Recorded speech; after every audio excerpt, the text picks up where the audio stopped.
বন্ধুসকল, অসমীয়াত এক্সেল শিকোৱা হওক শিতানলৈ আপোনাক স্বাগতম। আজি আমি শিকোৱা হওক বেংক ডাটা মেনেজমেণ্ট।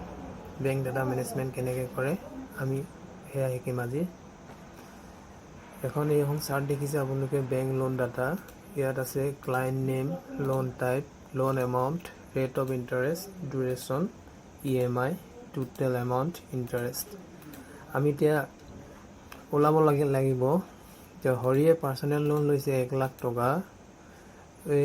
এইখিনিতে এটা কথা কৈ থওঁ, পাৰ্চনেল লোনৰ ইণ্টাৰেষ্টটো বেলেগ, কাৰ লোনৰ ইণ্টাৰেষ্ট বেলেগ, হোম লোনৰ ইণ্টাৰেষ্ট বেলেগ। আপুনি যিটো প্ৰতিষ্ঠানত কাম কৰিব তেওঁলোকে আপোনাক এই ৰেট অফ ইণ্টাৰেষ্টটো দি দিব। ছাপোজ ধৰি লৈছোঁ হৰিয়ে পাৰ্চনেল লোন ল'লে 11% সুতত, ৰামে ল'লে কাৰ লোন 13% সুতত, আৰু যদুৱে ল'লে 9% সুতত।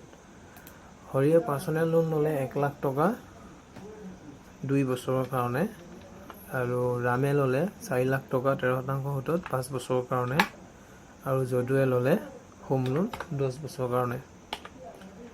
এতিয়া মেইন কথাটো হ'ল আমি এতিয়া EMI কেনেকৈ ওলাম। হৰিয়ে ইকুৱেল মান্থলি ইনষ্টলমেণ্ট, মানে প্ৰতিমাহে কিমান টকা ঘূৰাব সেইটো আমি উলিয়াব লাগে।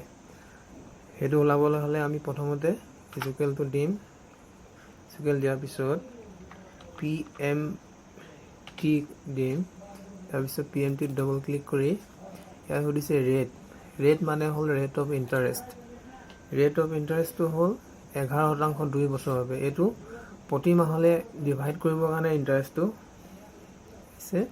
এনেকৈ ডিভাইড কৰি 12 মানে 1 বছৰত 12 মাহ থাকে, কিন্তু 12লৈ কনভাৰ্ট কৰিব লাগিব।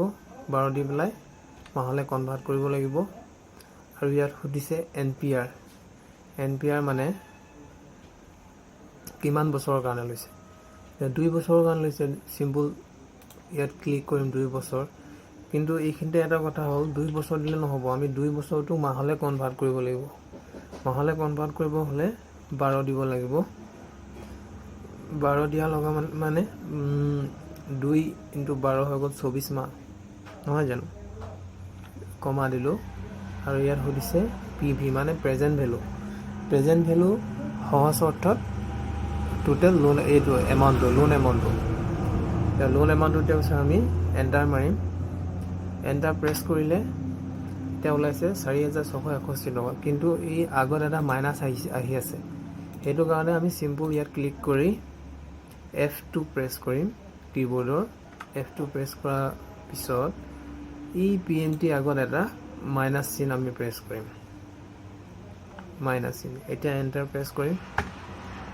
এতিয়া আঁতৰি গ'ল, দেখিলেনে। চিম্পল এইটো এনেকৈ ড্ৰেগ কৰিম। এতিয়া প্ৰত্যেকৰে EMIটো ওলাই গ'ল। হৰি 4,661 টকা, ৰামৰ 9,101 টকা, যদু 6,334 টকা। এইখিনিতে এটা কথা কৈ থওঁ, আপোনাৰ ইয়াত যে দেখিছে ইয়াত পইণ্টত আহিব পাৰে। এই পইণ্টটো আঁতৰাবৰ কাৰণে আপুনি এনেকৈ চিম্পল চিলেক্ট কৰি ইয়াত ক্লিক কৰিব। এই অপশ্যনটো নাম্বাৰ লিখা আছে, নম্বৰৰ ইয়াত ক্লিক কৰিব। ইয়াত কাৰেঞ্চি আছে, কাৰেঞ্চিত গৈ ইয়াত যদি এনেই নৰ্মেলি 2 থাকে, আপুনি চিম্পল কাম কৰিলে এনেকৈ ওলাব 4,660 টকা 78 পইচা। কিন্তু বিত্তীয় প্ৰতিষ্ঠানত এইটো এনেকৈ ধৰা নহয়, পইণ্টটো উঠাই দিয়া হয়। সেইটো কাৰণে আপুনি চিম্পল ইয়াত গৈ ক্লিক কৰিব আৰু কাৰেঞ্চিত গৈ এই 2টো 0 কৰি দিব। এতিয়া ওলাই যাব। এতিয়া মেইন কথাটো হৈ গ'ল টোটেল এমাউণ্টটো কেনেকৈ ওলাম। এতিয়া ইণ্টাৰেষ্ট লগাই টোটেল এমাউণ্ট কিমান হ'ব সেইটো ওলাবৰ কাৰণে আমি ইকুৱেল দি 4,600টো প্ৰতিমাহে দি আছে 661 টকা, কিন্তু কিমান বছৰৰ কাৰণে দিব, 2 বছৰৰ কাৰণে দিব। 2 বছৰক মাহলৈ কনভাৰ্ট কৰিবৰ কাৰণে 12 কৰিব লাগিব। 12 2 24 মাহ দিব 11,000। এতিয়া ইয়াত ওলাই গ'ল 1,11,859 টকা। চিম্পল এনেকৈ ড্ৰেগ কৰিম। বুজি পাইছে নিশ্চয়। এতিয়া আপোনাৰ বছে জানিব বিচাৰিছে 1 লাখ টকা আমি ইণ্টাৰেষ্ট দিছিলোঁ, কিমান টকা 1 লাখ টকা ইণ্টাৰেষ্টত দিছিলোঁ, কিন্তু আমি ইণ্টাৰেষ্ট কিমান পালোঁ 1 লাখ টকা। তেতিয়া আপুনি চিম্পল এনেকৈ ইকুৱেল টু মাৰি টোটেল এমাউণ্ট মাইনাছ লোন এমাউণ্টটো মাৰি দিব, প্ৰেছ কৰিব, তেতিয়া ওলাই পৰিব 1 লাখ টকাত 11,859 টকা আপোনাৰ ইণ্টাৰেষ্ট। বুজি পাইছে নিশ্চয়।